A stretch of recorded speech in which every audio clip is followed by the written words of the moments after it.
കാണാതായവരെ കണ്ടെത്താൻ lookout notice അടിച്ചിറക്കുന്നൊരു ഏർപ്പാടുണ്ട്. നമ്മുടെ ആഭ്യന്തരമന്ത്രി അമിത്ഷായ്ക്ക് വേണ്ടി ലുക്കൌട്ട് നോട്ടീസ് അടിച്ചിറക്കേണ്ട ഗതികേടിലാണിപ്പോൾ രാജ്യമുള്ളത്. പാർലമെന്റിന്റെ പല മുറികളിൽ ഒളിച്ചിരുന്ന് ഉത്തരം പറയാൻ കഴിയാത്തത് കൊണ്ട് മാത്രം മാറി നിൽക്കുന്ന അമിത്ഷായ്ക്ക് വേണ്ടി രാജ്യവും പ്രതിപക്ഷവും ഒരുപോലെ മുറവിളി കൂട്ടുമ്പോൾ അമിത്ഷായ്ക്ക് പകരം ആളെ ഇറക്കി തടി തപ്പുകയാണ് കേന്ദ്രം. നിഴൽ മന്ത്രിയെ ഇറക്കി ആശ്വസിപ്പിച്ചിരിക്കുമെന്നാണ് ഭരണകൂടത്തിന്റെ ഒരു വിചാരം. കേരളം ഉൾപ്പെടെ ഉറ്റുനോക്കുന്ന 4 സുപ്രധാന ബില്ലുകൾ അവതരിപ്പിക്കേണ്ട ദിവസമാണ് ഇന്ന്. അതിൽ ദേശീയ സഹകരണ വികസന കോർപ്പറേഷൻ ഭേദഗതി ബില്ലും കേരള സംസ്ഥാനത്തിന്റെ പേര് കേരളം എന്നാക്കുന്നതിനുള്ള ചരിത്രപരമായ ഒരു ബില്ലും ഉൾപ്പെടുന്നു. അത് അവതരിപ്പിക്കേണ്ട ആളായിരുന്നു അമിത്ഷാ. എന്നിട്ടും മറഞ്ഞിരുന്ന് പകരം കേരള പേരുമാറ്റം ബില്ല് ആഭ്യന്തര സഹമന്ത്രി നിത്യാനന്ദ റായിയാണ് അവതരിപ്പിച്ചത്. ഓടിയൊളിച്ച് പകരക്കാരനെ കൊണ്ട് കാര്യം നടത്തിക്കാൻ ആണെങ്കിൽ നിങ്ങൾക്ക് എന്തിനാണ് അമിത്ഷാ അങ്ങനെ ഒരു മന്ത്രിക്കുപ്പായം ഊരിവെക്കുവെന്നേ പറയാനുള്ളൂ. സംസ്ഥാനത്തിൻ്റെ പേര് കേരള എന്നതിൽ നിന്ന് കേരളം എന്നാക്കി മാറ്റാൻ ഭരണഘടനാ ഭേദഗതി കൊണ്ടുവരണമെന്ന ആവശ്യപ്പെട്ട് 2024 ജൂൺ 24 കേരള നിയമസഭാ പ്രമേയം പാസാക്കിയിരുന്നു. ഭരണഘടനയുടെ 1-ാം പട്ടികയിൽ സംസ്ഥാനത്തിൻ്റെ പേര് കേരളം എന്ന് പുനർനാമകരണം ചെയ്യുന്നതിനായി ആർട്ടിക്കിൾ 3 പ്രകാരമുള്ള നടപടികൾ സ്വീകരിക്കണമെന്ന് ആവശ്യപ്പെട്ടാണ് LDF സർക്കാരിൻ്റെ കാലത്ത് മുൻ മുഖ്യമന്ത്രി പിണറായി വിജയൻ ആ പ്രമേയം അവതരിപ്പിച്ചത്. ഇതേ വിഷയത്തിൽ 23-ലും നിയമസഭയിൽ പ്രമേയം അവതരിപ്പിച്ചിരുന്നു.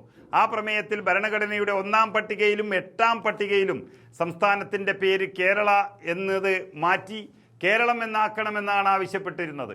എന്നാൽ 1-ാം പട്ടികയിൽ മാത്രം ഭേദഗതി വരുത്തിയാൽ മതിയാകുമെന്നും 8-ാം പട്ടികയിൽ പേരുമാറ്റം വരുത്തേണ്ടതില്ലെന്നും കേന്ദ്ര ആഭ്യന്തര മന്ത്രാലയം അറിയിച്ചു. ഈ സാഹചര്യത്തിലാണ് പിന്നീട് പുതുക്കിയ പ്രമേയം അവതരിപ്പിച്ചത്. ഇത്തരത്തിൽ കേരളം ഉറ്റുനോക്കുന്ന ചരിത്രപരമായ ബില്ലാണ് അമിത്ഷാ പകരക്കാരനെ നിർത്തി ചെയ്യിപ്പിച്ചത്.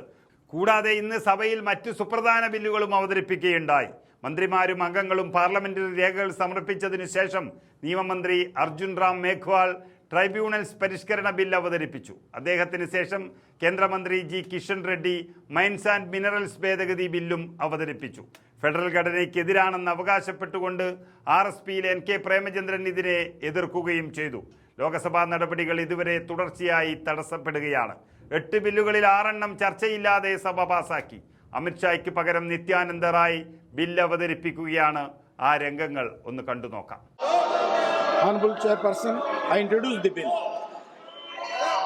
आइटम नंबर 17 माननीय मंत्री श्री नित्यानंद राय जी।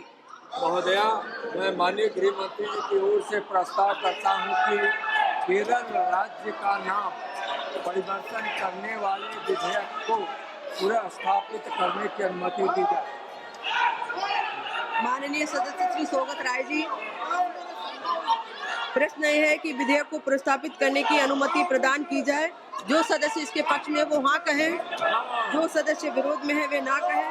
मेरे विचार में निर्णय हाँ वालों के पक्ष में हुआ, हाँ वालों के पक्ष में हुआ, अनुमति प्रदान की जाती है।